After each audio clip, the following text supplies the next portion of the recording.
Hi friends, ഇന്ന് ഞാൻ നിങ്ങളായിട്ട് ഷെയർ ചെയ്യുന്നത് നല്ല ടേസ്റ്റി ആയിട്ടുള്ള ഒരു കണ്ണുവെച്ച പത്തിരിയുടെ റെസിപ്പിയാണ്. ഇത് കോഴിക്കോട്ടുകാരുടെ സ്പെഷ്യൽ ഐറ്റമാണ് കേട്ടോ. അപ്പോൾ ഇതെങ്ങനെ ചെയ്യുന്നത് നോക്കിയാലോ. ആദ്യം തന്നെ ഒരു ബൗളിൽ ഞാൻ 2.5 കപ്പ് ഗോതമ്പ് പൊടി എടുത്ത് വെച്ചിട്ടുണ്ട്. ഇതിലേക്ക് ആവശ്യത്തിനുള്ള ഉപ്പ് ചേർക്കുന്നുണ്ട്. ഇത് നമുക്ക് മൈദയിലും ഉണ്ടാക്കാം കേട്ടോ. മൈദയിലോ ഗോതമ്പ് പൊടിയിലോ നിങ്ങളുടെ ഇഷ്ടം പോലെ ചെയ്യാം. ഇതിലേക്ക് 1 ടേബിൾ സ്പൂൺ നെയ്യ് ചേർക്കുന്നുണ്ട്. നെയ്യെണ്ണ ചേർക്കുക കേട്ടോ. ഓയിൽ ചേർക്കുകയാണെന്നുണ്ടെങ്കിൽ നമുക്ക് ഇത്രയും ഒരു ടേസ്റ്റ് കിട്ടൂല. അപ്പോൾ നിങ്ങൾക്ക് വേണമെന്നുണ്ടെങ്കിൽ ഒരു 2 ടേബിൾ സ്പൂണൊക്കെ വേണമെങ്കിൽ ചേർക്കാം നെയ്യ്. ഞാനിവിടെ 1 ടേബിൾ സ്പൂൺ മാത്രമേ എടുത്തിട്ടുള്ളൂ. ഇനി ഇതിലേക്ക് സാധാരണ പച്ചവെള്ളം ഒഴിച്ചിട്ട് നമ്മൾ പൂരിക്കൊക്കെ മാവ് കുഴച്ചെടുക്കുന്ന അതേപോലെ ഒന്ന് കുഴച്ചെടുക്കുക. നമ്മൾ പൂരി ഉണ്ടാക്കുന്നൊക്കെ ആ ഒരു മാവിൻ്റെ ആ ഒരു പാകം തന്നെയാണ് നമുക്കിതിനും വേണ്ടത്. അപ്പോൾ കുറേശ്ശെ വെള്ളം ഒഴിച്ചിട്ട് നമുക്ക് നല്ല പോലെ ഇതൊന്ന് കുഴച്ച് മിക്സ് ചെയ്തെടുക്കാം. ഒന്നിച്ച് വെള്ളം ഒഴിക്കുകയാണെന്നുണ്ടെങ്കിൽ ചിലപ്പോൾ വെള്ളം കൂടിപ്പോകും കേട്ടോ. അപ്പോൾ അതിൻ്റെ ആവശ്യമില്ല. അപ്പോൾ അതുകൊണ്ട് കുറേശ്ശെ അങ്ങനെ ഒഴിച്ചിട്ട് ഒന്ന് കുഴച്ചെടുത്താൽ മതി. ഇത് സാധാരണ മൈദയിലാണ് ചെയ്യാറുള്ളത്. ഞാനിവിടെ ഗോതമ്പ് പൊടിയിലാണ് ചെയ്യുന്നത്. ഇല്ലയെന്നുണ്ടെങ്കിൽ നിങ്ങൾക്ക് മൈദയും ഗോതമ്പ് പൊടിയും പകുതി എടുത്തിട്ട് അങ്ങനെ വേണമെങ്കിലും ചെയ്യാം. അതൊക്കെ നിങ്ങളുടെ ഇഷ്ടം പോലെ ചെയ്യാം കേട്ടോ. അപ്പോൾ നല്ല പോലെ ഒന്ന് കുഴച്ചെടുത്തിട്ടുണ്ട്. അപ്പോൾ നല്ല സോഫ്റ്റ് ആയിട്ട് തന്നെ ഒന്ന് കുഴച്ചെടുക്കുക കേട്ടോ. എന്നിട്ട് നമുക്കൊരു 10 മിനിറ്റ് ഇതൊന്ന് അടച്ചു വെക്കണം. ഇനി അതിന് ശേഷം നമുക്ക് ഒന്നുകൂടെ ഒന്ന് കുഴച്ചിട്ട് ഇത് ഉരുളകളാക്കിയിട്ടൊന്ന് മുറിച്ചെടുക്കാം. അപ്പോൾ കുറച്ച് കയ്യിലൊന്ന് ഓയിലൊന്ന് തടവിയതിന് ശേഷം നമുക്കിതൊന്ന് ഒന്നുകൂടെ ഒന്ന് കുഴച്ചെടുത്തിട്ട് ഓരോ ഉരുളകളാക്കിയിട്ടൊന്ന് മുറിച്ചെടുക്കാം.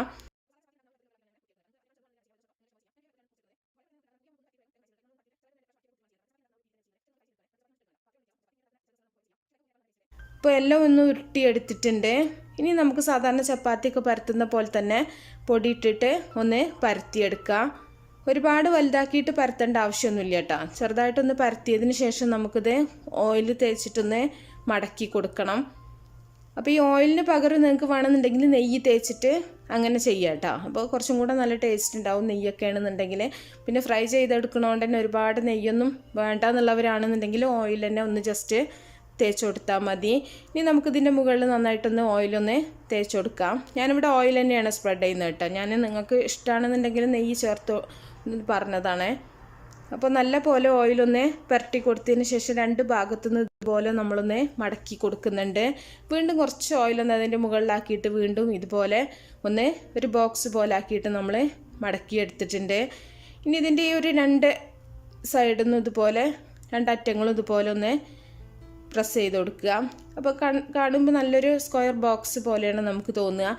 ഇനി ആ മടക്കി വെച്ച ഭാഗം അടിയിൽ വരുന്ന വിധത്തിലാക്കിയിട്ട് നമ്മൾ കുറച്ചും കൂടെ പൊടിയിട്ടിട്ട് ഇതൊന്ന് പരത്തിയെടുക്കുന്നുണ്ട്. ഒരുപാട് കനം കുറച്ചിട്ട് പരത്തണ്ട കേട്ടോ. ചെറുതായിട്ടൊന്ന് അങ്ങോട്ട് പരത്തിയാൽ മതി. അപ്പോൾ ഇത്രയും മതി. ഒരുപാട് വലിയതാക്കിയിട്ട് പരത്തേണ്ട ആവശ്യമില്ല. അപ്പോൾ ഇനി നമ്മളിത് ഫ്രൈ ചെയ്തെടുക്കുന്ന സമയത്ത് ആ ഭാഗം കൊണ്ട് പൊങ്ങി വരുമ്പോൾ ആ ഒരു ലെയർ സെപ്പറേറ്റ് ആയിട്ട് കാണും. അപ്പോൾ പരത്തി വെച്ചത് നമുക്ക് ചൂടായ ഓയിലിൽ ഓരോന്നായിട്ട് ഇട്ടിട്ട് ഫ്രൈ ചെയ്തെടുക്കുക. സാധാരണ പൂരിയൊക്കെ ഫ്രൈ ചെയ്യുന്ന പോലെ തന്നെയാണ്. അപ്പോൾ നമ്മൾ നന്നായിട്ട് ചൂടായിട്ട് വേണം ഓയിലിലേക്ക് ഇട്ട് കൊടുക്കാനായിട്ട്. ഒന്ന് ജസ്റ്റ് ഒന്ന് ചട്ടകം വെച്ചിട്ടൊന്ന് പ്രസ് ചെയ്ത് കൊടുക്കുകയാണെന്നുണ്ടെങ്കിൽ നന്നായിട്ട് അങ്ങോട്ട് പൊങ്ങി വരും. സാധാരണ നമ്മൾ പൂരിക്കൊക്കെ ചെയ്യുന്ന പോലെ തന്നെയാണ്. ഒരുപാട് തീ നന്നായിട്ട് എണ്ണ ചൂടായതിന് ശേഷം തീയൊന്ന് കുറച്ച് വെച്ചാൽ മതി. ഇല്ലെങ്കിൽ പെട്ടെന്ന് തന്നെ കരിയും കേട്ടോ. ഗോതമ്പ് പൊടി ആയതുകൊണ്ട് തന്നെ നമുക്ക് ഫ്രൈ ചെയ്തെടുക്കുമ്പോൾ തന്നെ കുറച്ച് ഒരു ഡാർക്ക് കളർ ഉണ്ടാവും. പിന്നെ ഒന്നും കൂടെ തീയൊക്കെ കൂടിയിട്ടുണ്ടെങ്കിൽ ഒരുപാട് അങ്ങോട്ട് കരിഞ്ഞ ഒരു കളറായി പോവും. അപ്പോൾ അതുകൊണ്ട് തന്നെ തീയൊന്ന് കുറച്ച് വെച്ചാൽ മതി.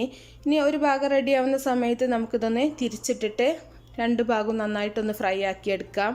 ഇത് പൊങ്ങി വരുന്നതുകൊണ്ട് തന്നെ നമുക്ക് പൂരിനേക്കാളും കുറച്ചും കൂടെ ക്രിസ്പായിട്ടാണ് അതിൻ്റെ മുകൾ ഭാഗം ഉണ്ടാവുക കേട്ടോ.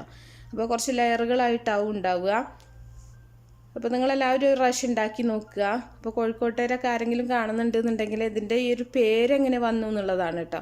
കണ്ണ് വെച്ച പത്തിരി എന്തൊരു ഷേപ്പിൻ്റെ ഒരു ഇതുകൊണ്ടാണ് അങ്ങനെ പറയണത് അറിയില്ല. അവർക്കതിൻ്റെ കഥകളൊക്കെ അറിയുണ്ടാവും. പക്ഷെ നമ്മൾ കാണുമ്പോൾ ഇതിൻ്റെ പേര് എങ്ങനെ ഇതിന് വന്നു എന്നുള്ളതാണ് കേട്ടോ.